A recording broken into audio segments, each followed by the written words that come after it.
हरियाणा का राजनीतिक अखाड़ा YouTube channel पर आपका बहुत बहुत स्वागत है। उम्मीद आशा ही कामना करता हूं आप सभी ठीक होंगे, बेहतर होंगे। हरियाणा प्रदेश की राजनीति एक बार फिर गर्मा गई है। हरियाणा प्रदेश की राजनीति की तीन बड़ी ब्रेकिंग आज सुबह से लेकर पूरी गहमा गहमी हरियाणा चंडीगढ़ के अंदर मची हुई है।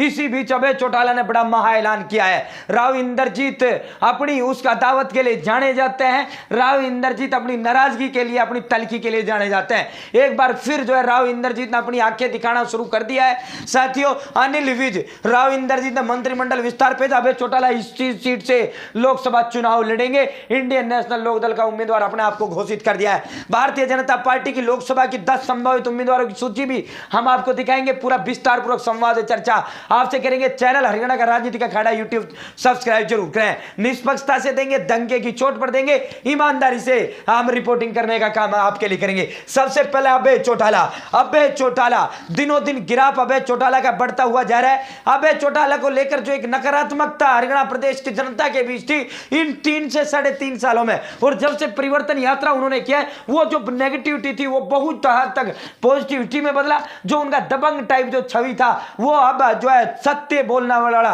और खरी बोलने के लिए जाने लगे हैं। साथियों, अभय ही सत्य, इस तरह के जो है सोशल मीडिया पर स्लोगन देखने को भी मिलते हैं। अभय चौटाला ने कुरुक्षेत्र लोकसभा चुनाव से कैंडिडेट बनने का ऐलान कर दिया है। कुरुक्षेत्र लोकसभा से इंडियन नेशनल लोकदल के उम्मीदवार अभय सिंह चौटाला होंगे। कुरुक्षेत्र लोकसभा से अभय सिंह चौटाला चुनाव लड़ेंगे। इनेलो की तरफ से कैंडिडेट उन्होंने घोषित कर दिया है। इनेलो का कांग्रेस और आम आदमी पार्टी के गठबंधन में यह सीट आम आदमी पार्टी के पास गई। सुशील गुप्ता कुरुक्षेत्र लोकसभा सीट से उम्मीदवार होंगे। कुरुक्षेत्र से सुशील गुप्ता कांग्रेस इनेलो के उम्मीदवार होंगे, जो एक जो है उच्च जाति सवर्ण जाति से संबंध रखते हैं, बढ़िया वो है। दूसरा नाम जो बीजेपी की तरफ से निकलकर सामने आ रहा है वो नवीन जिंदल की पत्नी सालू जिंदल का नाम निकलकर सामने आ रहा है। सालू जिंदल कुरुक्षेत्र से भारतीय जनता पार्टी की प्रत्याशी होंगी। जाट कैंडिडेट के तौर पर अभय सिंह चौटाला इनेलो में मजबूत दमदार उपस्थिति दर्ज कराएंगे और मुकाबला त्रिकोणीय कांटे का मुकाबला कुरुक्षेत्र लोकसभा सीट पर होगा। अभय सिंह चौटाला ने मास्टर स्ट्रोक खेला है। बहुत बड़ा गैम्बल, बहुत बड़ा जुआ एक प्रकार से अभय सिंह चौटाला ने यह अपने लिए खेला है। कुरुक्षेत्र में अगर वो दमदार उपस्थिति दर्ज कराने में कामयाब रहे तो विधानसभा के अंदर एक बहुत बड़ी पार्टी, एक किंग मेकर की भूमिका में इंडियन नेशनल लोकदल आपको देखने को मिलेगा। साथियों, अगली खबर की ओर चलते हैं। भाई, इनेलो के कुरुक्षेत्र से उम्मीदवार होंगे अभय सिंह चौटाला। हरियाणा में मंत्रिमंडल विस्तार पर पेच फंस गया है। अनिल विज अब भी नाराज चल रहे।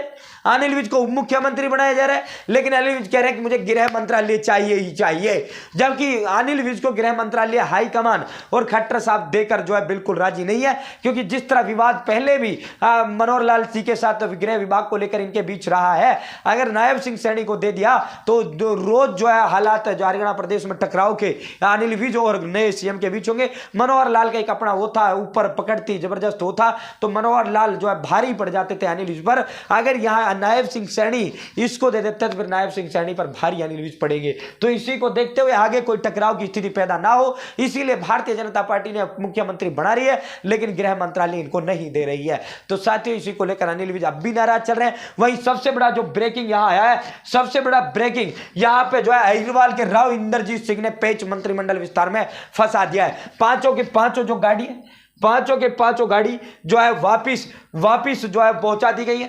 पांचों गाड़ियां जो मंत्रियों की थी, ये मंत्रियों की गाड़ियां राजभवन पहुंच चुकी थी, ये वापिस आ गई है। 11 बजे मंत्रिमंडल का विस्तार होना था, अब लगभग 1 या 1:30 बजे होगा, वरना 3 बजे तो प्रेस कॉन्फ्रेंस है, चुनाव आचार संहिता लगेगा, फिर उसके बाद लोकसभा के बाद ही मंत्रिमंडल का विस्तार होगा। राव इंद्रजीत ने पेच इसलिए फंसा दिया क्योंकि राव इंद्रजीत कह रहे कि अहिरवाल से मेरा विधायक मंत्री बने, जबकि खट्टर साहब सैनी साहब जो है अभय यादव जो नांगल चौधरी से विधायक हैं, उनको वे मंत्री बनाना चाहते हैं। महेंद्रगढ़ जिले की ओम प्रकाश यादव की जगह पर अभय यादव का नंबर लगने वाला है। लेकिन जो भारतीय जो राव इंद्रजीत सिंह है वो कह रहे कि मेरा विधायक मंत्री बनेगा, मैं अहिरवाल में अपने विधायक को अब मंत्री बनाऊंगा, अपने गुट के विधायक को मंत्री बनाऊंगा। जबकि अभय यादव जो है इनके गुट से बिलोंग नहीं करते हैं।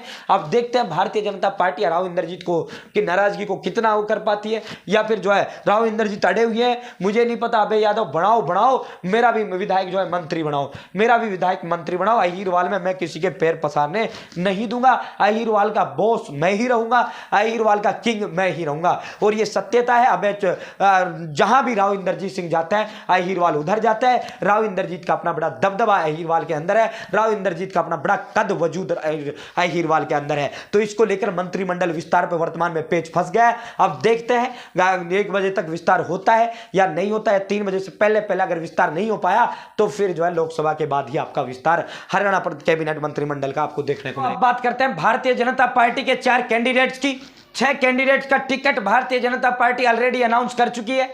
करनाल से सीएम मनोहर लाल खट्टर, गुरुग्राम से राव इंद्रजीत, भिवानी महेंद्रगढ़ से चौधरी धर्मवीर सिंह, फरीदाबाद से कृष्णपाल गुर्जर, अंबाला से दिवंगत सांसद रतनलाल कटारिया की धर्मपत्नी बंतो कटारिया, सिरसा सीट से अशोक तंवर को डिक्लेयर कर चुकी है। बाकी 4 सीटों का जो संभावित उम्मीदवार है, जिसमें देर रात मनोहर लाल सैनी मुख्यमंत्री और साथियों गृह मंत्री अमित शाह के साथ जो मीटिंग हुई उसमें इन 4 नामों पर भी फिर मोहर लगा दी गई है। सोनीपत लोकसभा सीट पर लगभग अब फाइनल है। योगेश्वर दत्त को भारतीय जनता पार्टी की तरफ से उम्मीदवार होंगे। योगेश्वर दत्त पूर्व ओलंपियन बड़ौदा विधानसभा सीट से लगातार 2 बार चुनाव हार चुके हैं। ब्राह्मणों के बड़े चेहरे योगेश्वर दत्त सोनीपत लोकसभा सीट से भारतीय जनता पार्टी के प्रत्याशी होंगे। अभी क्लियर नहीं हुआ है, डिक्लेयर ऑफिशियल अनाउंस नहीं हुआ है, लगभग ये तय है। नवीन जिंदल की धर्मपत्नी सालू जिंदल कुरुक्षेत्र लोकसभा से बीजेपी की कैंडिडेट होंगी। अभय सिंह चौटाला इनेलो के उम्मीदवार हैं कुरुक्षेत्र से। इंडिया कांग्रेस गठबंधन के प्रत्याशी सुशील गुप्ता, आम आदमी पार्टी के खाते में कांग्रेस की सीट गई थी, सुशील गुप्ता यहां से आपके कैंडिडेट होंगे। साथियों इनके बीच तीसरी सीट आ जाती है हिसार, चौथी।